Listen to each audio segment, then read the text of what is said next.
حضرت صدیق اکبر رضی اللہ تعالیٰ عنہ گزر رہے تھے تو یہودیوں کا بڑا رہنما مقتدا، بڑا عالم، تورات انجیل جاننے والا، وہ نہ بیٹھ کے یہودیوں کو کچھ پڑھا رہا تھا، سکھا رہا تھا، تو حضرت صدیق اکبر توحید پرست، عقیدے کے پختہ، راسخ العقیدہ مسلمان اس کے قریب سے گزرے تو فرمانے لگے، اس کا نام فنحاس تھا، کہنے لگے او فنحاس، تجھے بھی پتہ ہے، تیری تورات میں بھی لکھا ہے، تیری کتابیں بھی جانتی ہیں کہ سچ وہی ہے جو میرے محبوب کریم علیہ السلام ارشاد فرماتے ہیں، جو سید عالم صلی اللہ علیہ وسلم بتاتے ہیں وہ سچ ہے، تجھے پتہ ہے، تو ان لوگوں کو توحید کی دعوت کیوں نہیں دیتا؟ یہ پھر شرک میں، بت پرستی میں، کفر کی طرف بڑھتے جا رہے ہیں، ان کو پیغام توحید دے، یہ اللہ تبارک و تعالیٰ کی عبادت کریں، اس مالک کی جس نے میرے نبی پاک کو اپنا رسول بنا کے بھیجا، اس طرف ان کی رغبت دے۔ تو وہ فنحاس جو تھا اس نے بڑی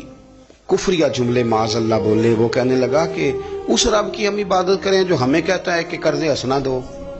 اللہ کو قرضہ دو وہ تمہیں ڈبل کر کے واپس کرے گا، صدقات اور زکوٰۃ کا معاذ اللہ اس نے مذاق اڑایا، کہنے لگا اللہ ہم سے کہتا ہے میری راہ میں خرچ کرو، معاذ اللہ استغفر اللہ، کہنے لگا اس کا معنی تو یہ ہوا نا کہ ہم غنی ہیں اور اللہ فقیر ہے۔ ہر سوال کے جواب میں دلیل نہیں ہوتی، کچھ لوگ جو ہوتے ہیں ان کا علاج کچھ اور بھی ہوتا ہے۔ جب اس نے رب کی شان کے بارے میں یہ بات کی نا تو حضرت صدیق اکبر نے پھر ایک زور کا تماچا اس کے منہ پہ مارا، ایک تھپڑ مارا، ایک سیٹ تے پکڑا کوار گندہ لذی اور بھی بوٹیاں جاننے، ایک لگائی زور سے اس کے منہ پہ، اور جب وہ دھڑام سے گرا نا، یہ دیکھیں نا تھوڑے دن پہلے یہ ہمارے جنوبی پنجاب میں کیا تماشا لگا ہے، قبر کے گرد لوگ گھوم رہے اور کہہ رہے ہیں لبیک اللہم لبیک، صدیق اکبر نے تھپڑ مارا۔ اب وہ چونکہ ان کا بڑا مقتدا تھا، پیشوا تھا، وہ حضور سید عالم صلی اللہ علیہ وسلم کی بارگاہ میں آیا اور وہ سارے لوگ آئے، نے آ کے کہا جی ابو بکر نے تھپڑ مارا ہے، تو نبی کریم صلی اللہ علیہ وسلم نے فرمایا بلائیے ابو بکر صدیق کو، حاضر بارگاہ ہوئے، آپ نے تھپڑ مارا ہے؟ کہا حضور مارا ہے، بالکل مارا ہے، کیوں مارا ہے؟ یا رسول اللہ صلی اللہ علیہ وسلم اس نے یہ کہا تھا معاذ اللہ کہ اللہ فقیر ہے ہم غنی ہیں، میرے رب کریم کی شان کے بارے میں یہ اس نے جملے بولے تو میں نے مارا ہے تھپڑ۔ حضور نے فرمایا تو نے کہا ہے؟ کہنے لگا جی نہیں میں نے تو کہا ہی نہیں، میں نے تو نہیں کہا۔ اس کے جتنے لوگ تھے ان سے کہا کہ تم موجود تھے، اس نے کہا ہے؟ وہ کہنے لگے جی نہیں نہیں اس نے تو کہا ہی نہیں۔ عوام مسلمان تھا ہی کوئی نہیں جو جناب صدیق اکبر کی گواہی دے، جو صدیق کی صداقت کے لیے کھڑا ہو، تھا ہی کوئی نہیں۔ جب وہ سارے کہنے لگے جی نہیں کہا ہی نہیں،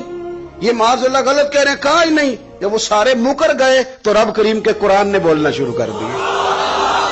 یہودی مکر گئے، اور جناب صدیق اکبر کی گواہی جب بندوں میں سے کوئی دینے والا نہ رہا تو مالک نے فرمایا میں جو گواہ ہوں ابو بکر صدیق، میں جو گواہ ہوں، لقد سمع اللہ قول الذین قالوا ان اللہ فقیر ونحن اغنیاء، فرمایا کسی مسلمان نے سنا یا نہیں سنا، اللہ نے سن لیا ہے، اللہ نے سنا ہے اس کے قول کو جس نے کہا